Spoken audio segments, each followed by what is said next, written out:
Hello again, Bob at Vintage Lambo, and I know that you had to say that there's absolutely nothing else that we could talk about as far as oil pumps. But let me do this one last video. Hopefully you'll gain some knowledge out of it. Maybe you'll call me out on it. But anyway, I'm just going to put it out there. You decide, and we'll go from there. So let's start off and talk about things that perhaps we might need to replace when we take it apart. Things you should check. How about that? So we kind of went through the needle bearings. It's just pretty much a no-brainer. You take it off, you get rid of them, because as I said, this is a light duty as far as dealing with a pulley goes. We're putting a lot of stress on this one particular bearing. Now this idler pump gear, absolutely not as much pressure naturally than this one. So this is a critical one. But while you're doing one, just do all three of them, okay? So now we have a piston. This piston goes inside here. This regulates the max pressure from the pump. So this goes in, it blocks this release hole right here. And as pressure goes through here, it's going to put some pressure on this piston.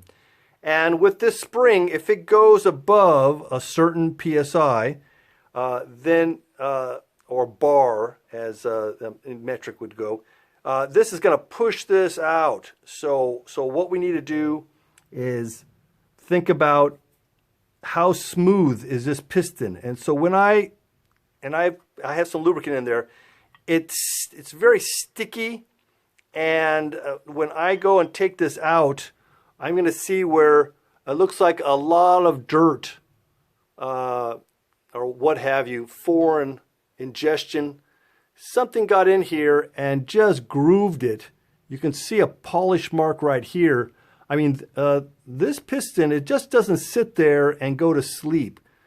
This piston is used.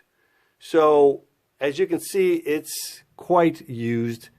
And with all this abrasion on here, we're going to be replacing this piston. So that said, that's one part we need to replace. So again, we have these bearings we need to replace, and this is the critical one. And let's talk about oil flow to this particular bearing area, and also the seal that rides on the shaft. So this guy goes inside here, and then we're going to have a seal that's going to be riding on this, of course, to keep all the oil in. Now, we're going to need oil behind this. This has to be kept cool. If there was no lubricant in there, this seal would just want to melt. So how do they make sure that the needle bearing in here is going to get oil, and also this seal? So we're going to hit it from both sides. So yes, there's going to be some oil coming in here a bit, but you know, this is riding on this, and it's on there pretty much a terrific seal. So we need to find out how we can do that. So what they do is they put a channel. So do you see that little hole right there? And this is something that you need to do. You need to make sure that this is not clogged. Boy, it would be a big problem if this is clogged. So this runs through here. Now remember that the seal is in here, okay? So we're getting oil back here. The bearing is on the other side of this aluminum. So if we go like this, you're going to see that it comes out right there. You see it right there? So when you put a wire through here, you want to make sure that you clean out that passageway. And that's pretty vital. Easy to do. If you see something like that, you got to investigate. All right, so now the seal, if you can take a look. Again, I'm not sure how well you can see this, but you see there's a lot of cracking around the outside. I mean, this seal was ready to go anyway, and it's a no-brainer seal, not too much money. Okay, so we're going to change out the seal. We're going to make sure that this oil channel that is sending oil, because you see this holes right here, it's on the right in the spur area here. So there's oil in here that will be pressure, go right inside there. Okay. Let's, well, real quickie here. just change the nut. I mean, change the nut on the outside. You know, it's always good. Don't rely on the nylock to last forever. It doesn't. You know, it's really a kind of a one-time thing. So go ahead, splurge, get a new nylon nut. Another thing, let's just talk about this guy right here. This actually cups the top of the oil filter, goes on here, okay? So we need to seal this to here, this guy right here, okay? So to do that, we have an O-ring. Now this O-ring is not round anymore. It's taken hardening. We're going to renew the O-ring. Put in a Viton. That'll last a long time. So again, small little parts. We talked about the coupler. You're in there. This coupler is halfway. Let's just replace the coupler. So you're in there. Just do it. It's not awfully expensive. The engine is very expensive. You want the heart to stay in good shape. So now let's talk about this plate. Now this plate goes right here, and so we're going to have our gears are going to be inside here. This is going to come there. This needs to be a nice, very flat surface. Well, this surface had to be decked, essentially. We need to make sure this is very flat.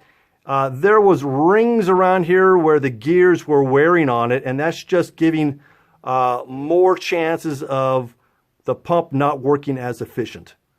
So luckily, maybe they're thinking ahead. You can see that this bearing actually goes in a little bit, and this bushing is in a little bit. So it gives you a chance to go ahead, take a little metal off, and get rid of these rings that were on here. There was also some indentations from dirt. That's not really the big deal. The big deal is the ring of the gear that was actually making the clearance a little larger than we want. Now, we need to move these guys out of the way. So how are we going to move these guys out of the way?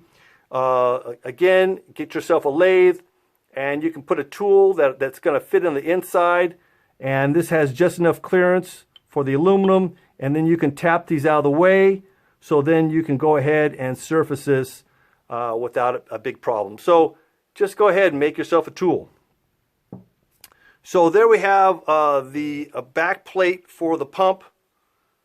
There's always been a few questions out there. Why do they have these on here?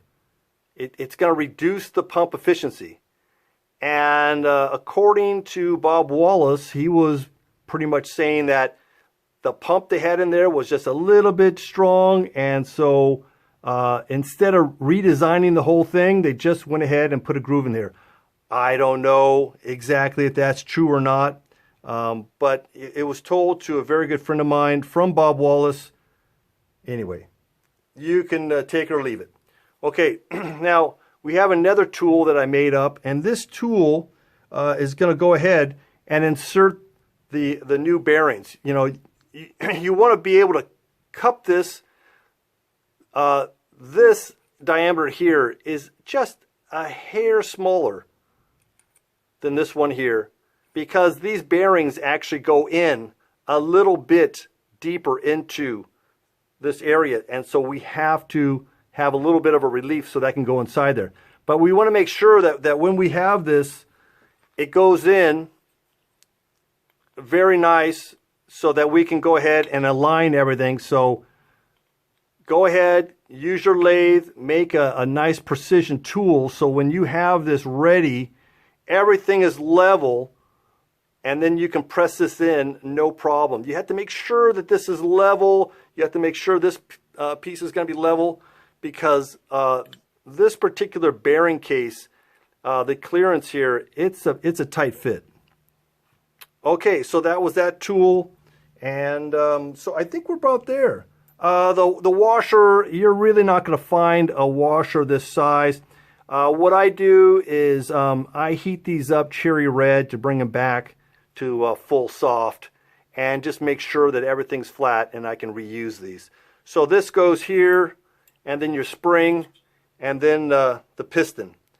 So that's the story on the pump. I think I probably covered this enough.